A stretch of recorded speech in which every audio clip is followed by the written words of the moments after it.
Nagbabala sa publiko ang Kapuso TV host actor na si Alden Richards hinggil sa kumakalat na umano'y tweets niya patungkol sa kanila ni Catherine Bernardo at dating boyfriend nitong si Daniel Padilla.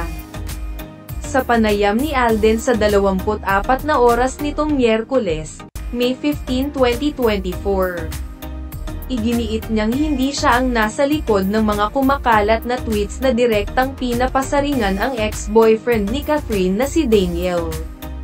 Saad ng aktor, "Kahit kailan po hindi po ako magko-comment ng kahit anong defamatory words to someone na hindi ko naman masyadong nakakasama at wala naman akong karapatan na manghusga sa taong tinutukoy doon sa mga fake tweets na kumakalat."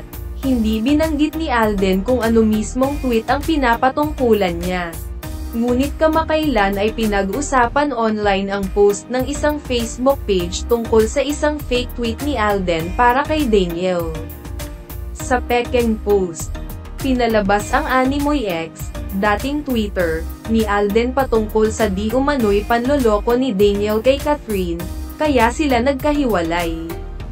Mababasa rito, published as is, Catherine gave her love and trust to you pati na ang future niya for how many years pero niloloko mo lang pala. On cam ka lang pala loyal at sweet pero sa likod ng camera, dugong Padilla ka talaga. Please bro, huwag mo nang guluhin pa si Kat, huwag kang selfish. Masaya na siya ngayon sa mundong ginagalawan niya. Kung titingnan, mapagkakamalan talagang galing ito sa ex-account ni Alden. Dahil in-edit ang kanyang litrato maging ang username para mapagkamalan itong totoo. Matatanda ang nabaling kay Daniel ang sisi sa nangyaring hiwalayan nila ni Catherine dahil nagkaroon umano ito ng lihim na relasyon sa aktres na si Andrea Brillantes. Bukod pa dyan ang pagdikit sa pangalan niya sa iba pang mga babae, dahilan para isipin ng marami na makailang beses niyang pinagtaksilan si Catherine. Giit ni Alden, kailanman ay hindi siya nag-post ng ganito. Pinaalalahanan din niya ang publiko na huwag agad maniniwala sa mga nakikita sa social media. Bagkus ay ugaliin daw na magsiyasat at mag-fact check kung ito ba ay may katotohanan. Mensahe ni Alden, "Ingat lang po tayo sa fake news dahil ang social media po e pugad ng fake news. So not until yung mga official accounts po ng mga artista ang nag-post ng mga tweets na kumakalat di umano, huwag po nating agad paniwalaan at mag-fact check po muna tayo bago tayo mag-call out ng judgment." Ang pahayag na ito ni Alden ay malaking bagay sa mga tagahanga ng dating tambalan nina Catherine at Daniel o Kathniel. Lalo't nauugnay ngayon si Alden sa kapamilya actress na si Catherine.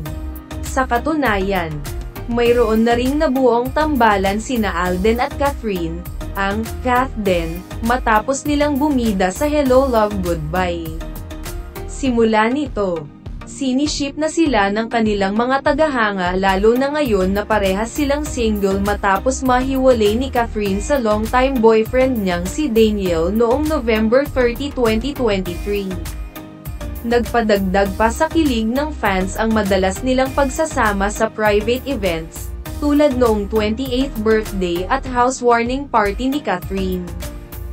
Palaisipan din ang naging sagot ni Alden kay Nelson Canlas sa 24 na oras noong April 10 nang siyasatin siya sa tunay na relasyon nila ni Catherine. "What you see is what you get," tipid na pahayag ng aktor.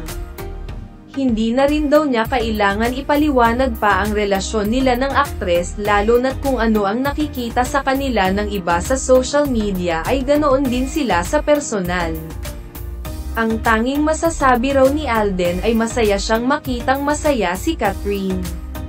Noong May 12, 2024, muling nilayan ng publiko na magkasama sina Alden at Catherine nang parehas silang dumalo sa 52nd Box Office Entertainment Awards ng Guillermo Mendoza Memorial Scholarship Foundation, GMMSF.